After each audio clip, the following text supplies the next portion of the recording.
विभाग चल रहा है, कॉकस उसमें की और यहाँ चला जाएगा, सीएम ने भी दिशा निर्देश दिए गए, तो अब तक क्या कुछ कार्रवाई है?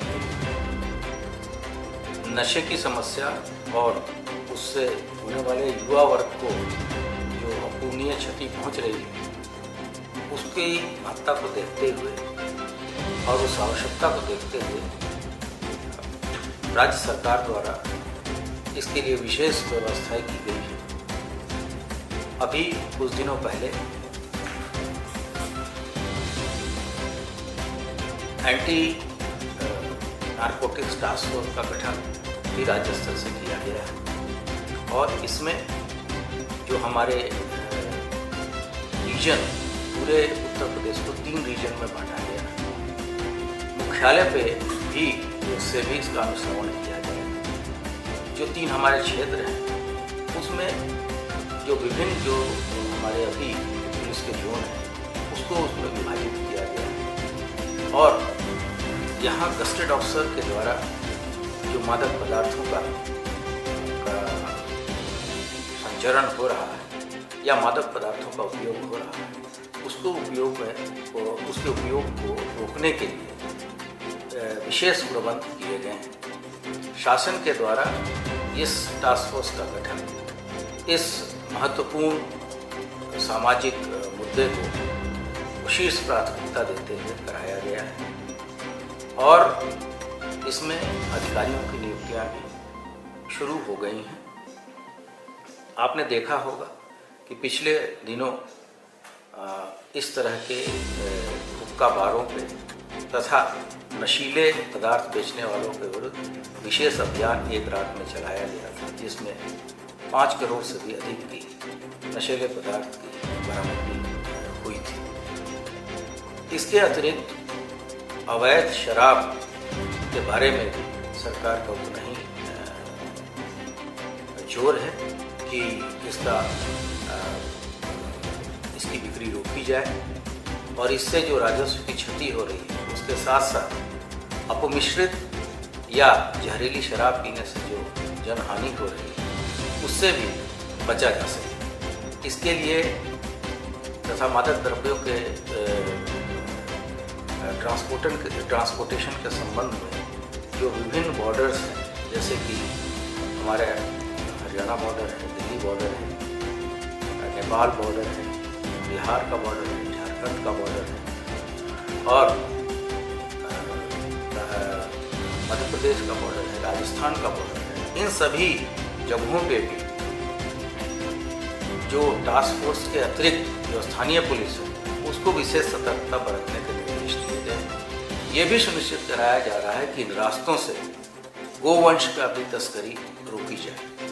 तो एक समेकित रूप से नशा, शराब और गोवंश के विरुद्ध जो लोग भी गलत कार्यों में लिप्त हैं उनके विरुद्ध एक संगठित अभियान छेड़ा गया है और ये इसके काफ़ी सार्थक परिणाम आएंगे।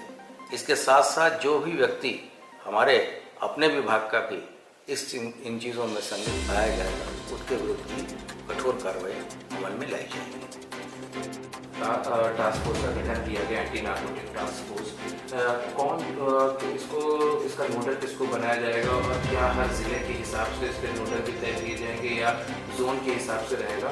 और अब तक जो ड्राइव चली है इसमें कुल कितनी नारकोटिक्स के ऊपर कार्रवाई भी कितने अभियोग करने के लिए? जो हमारे जोनल ऑफिसेज हैं वहाँ पे डिप्टी एसपी स्तर के अधिकारी जो नारकोटिक्स टास्क फोर्स बना है उसको हेड करेंगे।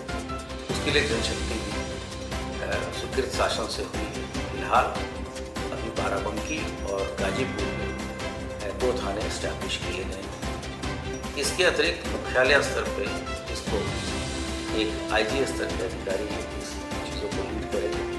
उनके अंदर 2 एसपी रहेंगे और उनके साथ साथ उनके सहायतार्थ 2 एडिशनल एसपी भी लगाए जाएंगे। इसके साथ साथ जो सहवर्ती स्टाफ होता है वो भी लगाया जाएगा। फील्ड में भी जो हमारे थाने बनाए जाएंगे उसकी जनशक्ति भी शासन के द्वारा तय कर दी गई है।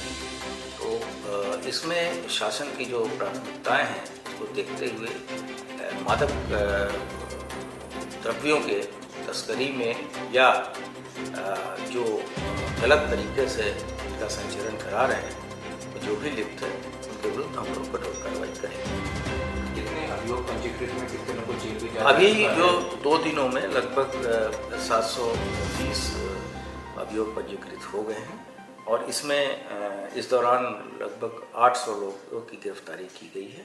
और जैसा कि मैंने पहले बताया कि 6 करोड़ से अधिक की मादक द्रव्य हम लोग पिछले 2 दिनों में बरामद कर चुके हैं। इससे काफ़ी सवाल है। सीएम ने भी कड़े निर्देश दिए थे और उन्होंने ये कहा था कि जैसे पहले जो यहाँ पे जो दंगई थे उनके ऊपर कार्रवाई हो रही थी प्रॉपर्टी को की, उसी तरह से जो तस्कर रही है जिनके वजह से कई लोगों को नुकसान होता है, कोई जनरेशन नुकसान गुजर जाती है, तो उनके खिलाफ क्या क्या अभी अभियान पर बहुत जी ऐसे लोगों के अवैध संपत्तियों की भी हम जांच कराएंगे और इसमें हमारी जो अन्य केंद्रीय एजेंसियां हैं जैसे पुलिस कंट्रोल ब्यूरो है, DRI है, सेंट्रल ब्यूरो ऑफ नारकोटिक्स है, इनके भी हम सहायता लेंगे तथा इनके साथ भी सूचनाओं का आदान प्रदान करेंगे और इनके द्वारा जो अवैध संपत्ति की गई उसको भी हम लोग गैंगस्टर एक्ट के तहत जब्त करके या पिट NDPS के अंतर्गत इनका डिटेंशन करेंगे, जो कि रासुका की तरह ही एक अच्छा कानून है जिसमें लोग का प्रिवेंटिव डिटेंशन